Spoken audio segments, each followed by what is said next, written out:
If you get to the end of the week and you are exhausted, maybe less so from the actual tasks you have to do, and more because you're showing up for other people, making sure everyone else is okay, managing up, taking the extra time to check in with the coworker because you know that they're going through a rough time, and then often getting to the end of the week, being exhausted and not even sure what you're feeling or what you need.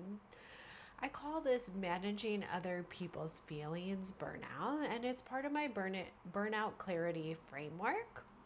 So there's 6 different types of burnout.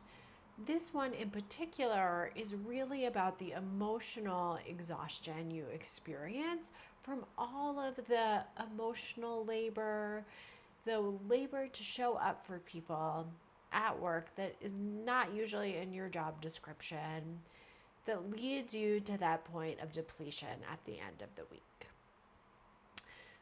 So I'm going to drop a free quiz in the description down below if you want to take it to see which type or types of burnout you're experiencing. And in this video, I'm going to go specifically into this type of burnout that comes from managing everyone else's feelings, making sure everyone else is okay all the time. So we're going to go into some signs that you would notice if you're experiencing this type of burnout. I will talk a little bit about why it shows up, the conditions that create this, and then I'm going to go a little deeper into 4 specific strategies you can apply right now to start to reclaim your energy, as well as 2 somatic practices to help balance your nervous system. So, this type of burnout is really an emotional exhaustion. There may be some level of overload in terms of tasks you have to do, but it's really about being exhausted by the emotional labor you're doing. Often that goes unacknowledged, uncompensated, doesn't show up on the performance review, and often probably goes unnoticed by you. It's probably something you do naturally, you don't think much about.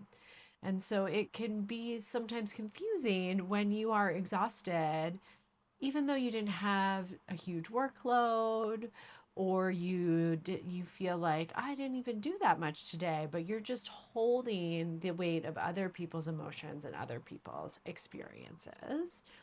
So there's some signs to look out for that might be an indicator that this is a type of burnout you're experiencing or likely to experience. So, one is just that you are the go to therapist of the workplace, probably in your personal life too, but you're the person people come to talk to about what they need support with, either at work or they're coming to talk to you about their personal issues. And you're probably really good at reading the room, understanding what people need, being really caring and compassionate. But you might also really struggle to know what you need, what you're feeling, because a lot of your energy is focused outward onto other people and less so on you, your experience, what you need. And so there's often kind of this disregard. You might get to this place of overwhelm after a long period of just ignoring signs from your body and mind that you need a break or need space. Another thing to look out for is you might really pride yourself as being helpful to others as a huge part of your identity, of what you are really proud of. And again, we want to help others. It's not that there's a problem with helping others. It just might lead you to override your own experiences if there's a big piece of your identity tied into helping others. You might just get to the end of the week, be depleted, and cancel plans, or just not have the emotional energy to socialize. You might isolate or just zone out at the end of the week, or maybe you have to use substances to feel like you can socialize and be around people. You might get really resentful, even if you don't want to admit it, towards your coworkers for all the extra work that you're doing, for showing up for people, for being there for people. And there's probably a part of you deep down that wishes someone would just show up for you like you show up for other people. And there might be this overwhelm that happens of just feeling like there's so many requests, people need so much from you, that can lead to feeling like you just want to run away, go to a nice cabin in the woods, or just get a break from people because it can just feel too much. Even though you care, it's like the caring takes you to this place of disconnection, overwhelm, and exhaustion. I'm going to go in a little bit to the type of conditions that might make this type of burnout more likely that you would experience it. There's some, if you think about organizational levels, there is just more likelihood that you're going to experience this if you work in some type of caring profession, healthcare, education, where your job in a lot of ways is to show up and to support people and to make sure they're okay. So there is that level of some jobs just make it more likely. Or if you're in an organization that really lacks resources, so you're kind of plugging in the gaps in different ways, you can see how stressed everyone else is, and you want to give people support because you know how it feels not to have it. And this can show up in any type of field, especially if you grew up in a family where you did a lot of the caretaking, where you made sure everyone else was okay, when you had to be the strong one to get through life, when you're the one who keeps it all together and making sure everyone else is okay is how you survived. And so there's, I think, a, a few different factors that can lead to this type of burnout. One piece is organizational. If there's toxic dynamics in the environment, if you have to do a lot of managing up, or if you're a leader in a leadership position and the higher leadership creates this culture that doesn't feel emotionally safe, you might have to do a lot more of the emotional labor in the organization. Or if you are just in an organization or you're in an environment where you are used to taking care of people. So no matter what's happening in the organization, you might be bringing this personal experience with you of how you had to adaptively learn to take care of others. And that strategy just comes with you to the workplace. And then I think this one, if you are a sensitive person, if you identify as highly sensitive or an empath, this one is a very common type of burnout you might be experiencing because you just feel things really deeply. Why you might take the extra 10 minutes to support someone is because you really care deeply and you feel the stress in a very visceral way when you're around people. And so, a lot of the time, when you're trying to make sure other people are okay, you're worried about other people, you're doing this extra work, is just because the reality is that it really impacts you when other people are struggling.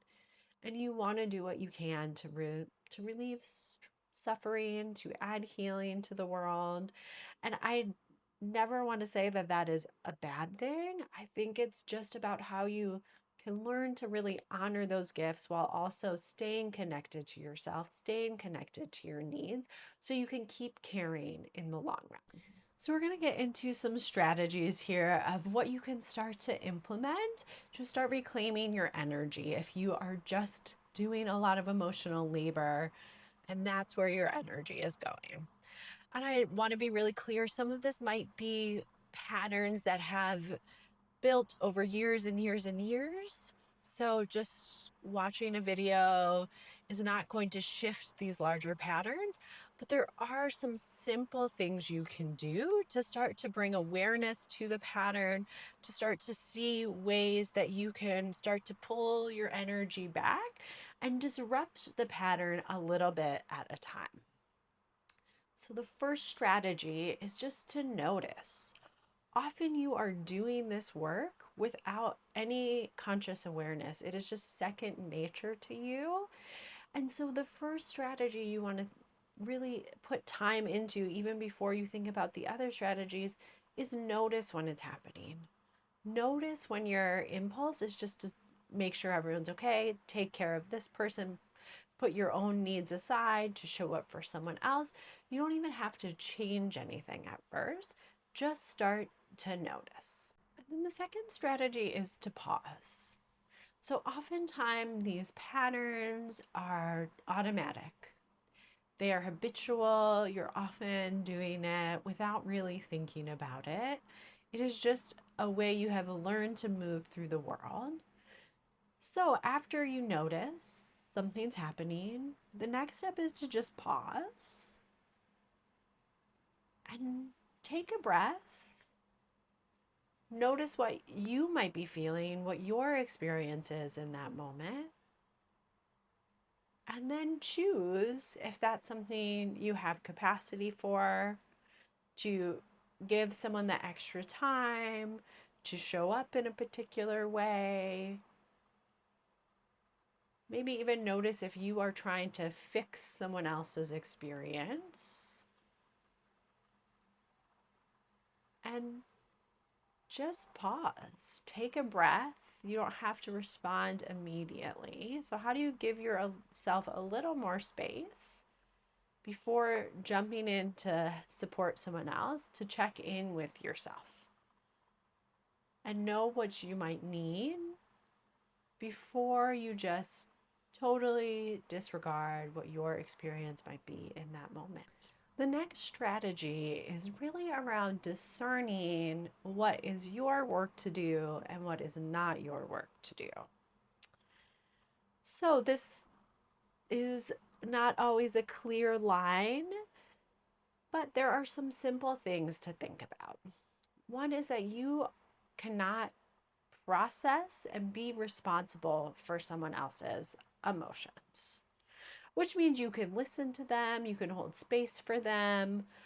But what often gets draining is when you kind of step in and try to make them feel different than they feel, to feel responsible for their experience, which adds this extra pressure and stress to show up in a very particular type of way that often maybe even leaves you both feeling worse after. And then notice where there's room for you to allow someone to have an experience. Again, it's great to support someone, but it's these subtle ways that you might be doing a little extra work that's actually someone else's work to do. So, a simple way I like to describe this is just like if someone ate a meal, you couldn't digest that food for them because it's in their body. Their body has to do what it has to do to digest that food. Emotions are the same thing. A person's emotions and experiences are within their system. They have to go through the process of digesting, assimilating them within their body. That doesn't mean there's not things you can do to support or positively impact them. It just means that you are not responsible for their process. They're responsible for that. And so, in this moment of noticing, pausing, really taking a moment to notice when you might be leaning in, trying to fix, force change of someone else's experience, and try to pull yourself back to your own experience. Maybe there's discomfort there. Maybe there's a desire to feel more grounded and calm because their emotions are really impacting you. And then the work in that moment is, how do you process and deal with what's happening in your body, in your experience? And this is much easier said than done, but it really all starts with that pause, that awareness, and noticing what it is that is kind of before the impulse to put your stuff aside and focus on everyone else. And in that little moment before the impulse is actually usually really important information about what is your work to do, what you are responsible for in your own experience. And then the final strategy, after you've done the noticing, pausing, discerning, is to create space for your own experience. So when there's the impulse to focus on other people all the time, what often happens is you're ignoring your body's signals, your own emotions, and those build up in the system and just drain your energy. So oftentimes it's not just supporting other people that's draining, it's often you ignoring your own experience while you're supporting others that is really draining. And supporting others can be draining, but if you are also doing the ignoring of yourself and your body and your needs, that in itself is very draining. So, this last strategy is really around creating space to tune into your own experience, to notice what's present, and then to be able to attend to it and regulate what might be coming up, to be with yourself in a different way so you can continue to show up for others. And it's this creating space for yourself that then allows you to show up more present for other people without trying to fix and change. It allows you to hold space for their experience because you have learned how to hold space for your own experience. Right, I'm going to teach you 2 somatic practices that you can use when you're feeling overwhelmed, if you need a pause, if you need a moment to connect back to yourself. So, the first one, you can do this seated. I'm going to do it standing, but we're just going to take a moment to play with our posture. So, we're going to start by letting your body round forward and just take a minute to notice how this feels in your body. Notice your breathing, any emotional quality, and then coming back to where you started. You could do a little shake to shake that out. And then we're going to go the other way. So jutting your ribs out, pulling your shoulders back, puffing your chest up. And just notice how this one feels. Cool. And then coming back to center, you can do a little wiggle. You're going to try to find this centered place. So when we are rounding, we're often hiding. We might be outwardly focused towards other people, what they might need. If we are puffing up, maybe we're trying to assert power or control over other people.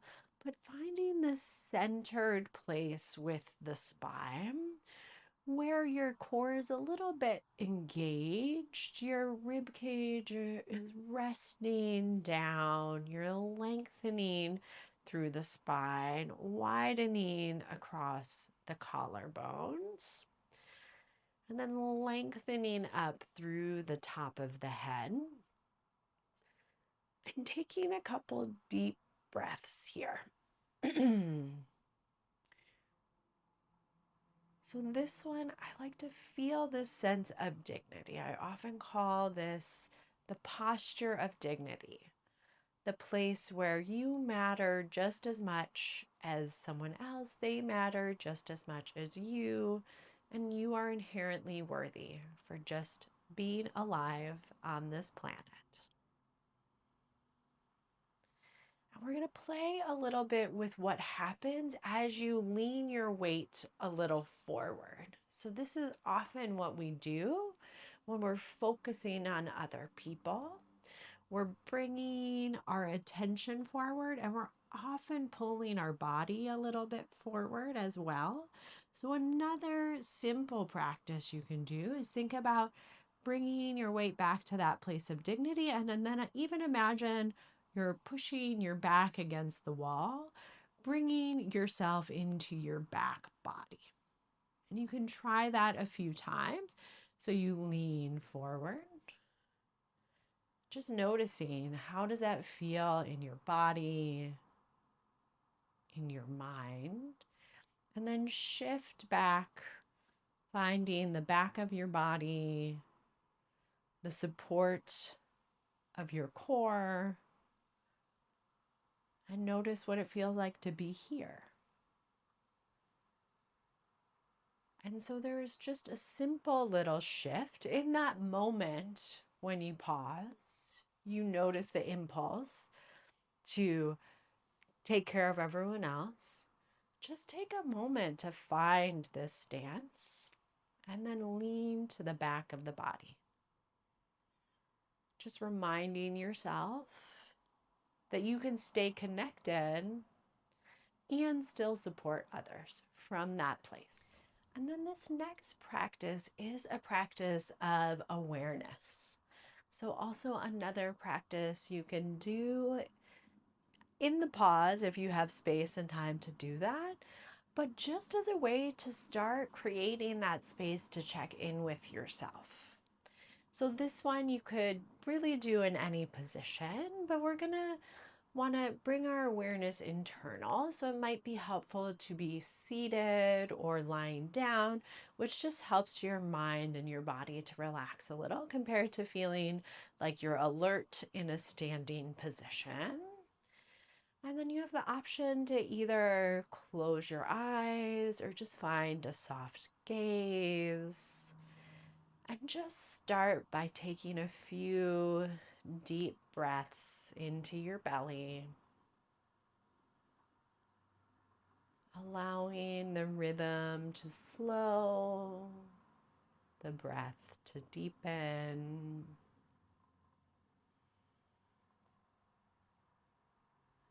And then just taking a moment, scanning from the top of your head down towards your feet, just noticing what's happening in your body. What sensations are there? Could be something a little more obvious, like a tension or a pain. Or maybe something a little more subtle, like a vibration or a tingling. Or maybe even a numbness or nothing at all. There's no right way to feel or sense. It's just about awareness without trying to change or fix what's there.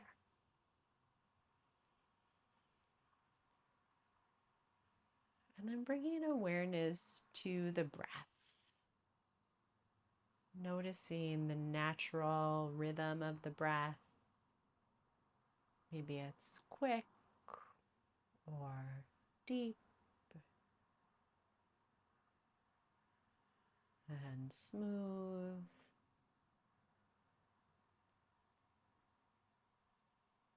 Maybe it's really shallow. Just noticing the quality of the breath.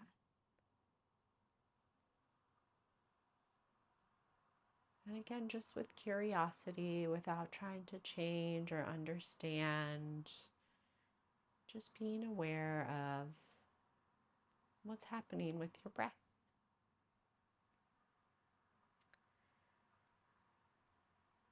And then bringing awareness to the quality of your mind.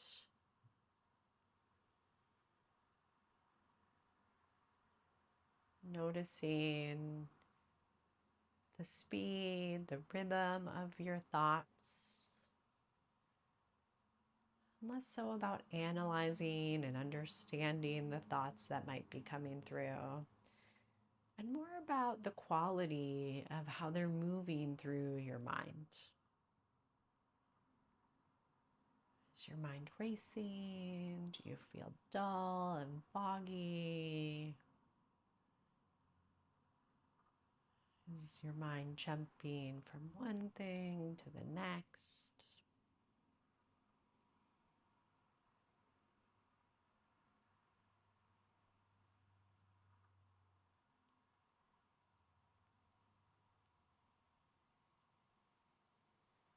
And finally, just take a moment to notice if there's any emotion present.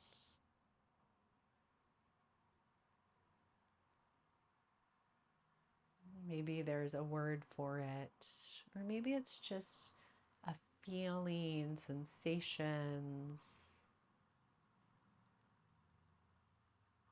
And just take a moment to notice how you know you're experiencing that feeling, if there's one there.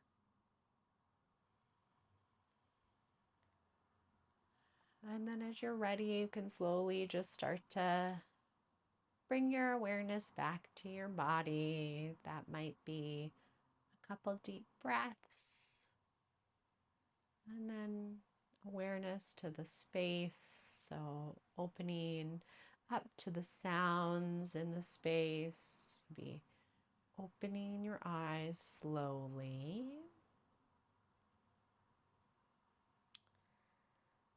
And we went through that fairly slowly. We really took our time as I led you through that practice. But if you do that on your own, it can be a much simpler what's happening with my body, what's happening with my breath, what's happening with my mind, any emotions that are present, just as a quick reminder to check in with these different parts of yourself throughout the day. Thank you for being here. I hope you have some clear strategies, some little practices you can try to start to just reclaim your energy in small ways. And again, like I mentioned, I will drop that free quiz, the burnout assessment, in the description. I'm also going to drop a link to the Burnout Clarity Framework playlist I have that has a bunch of videos. If you want to go deeper into some of this work, there's videos for each type, but I also have some practice videos in there if you want some more somatic practices to try out. And thank you for coming to my channel, the place you can slow down and tune in. And I can't wait to see you in the next one.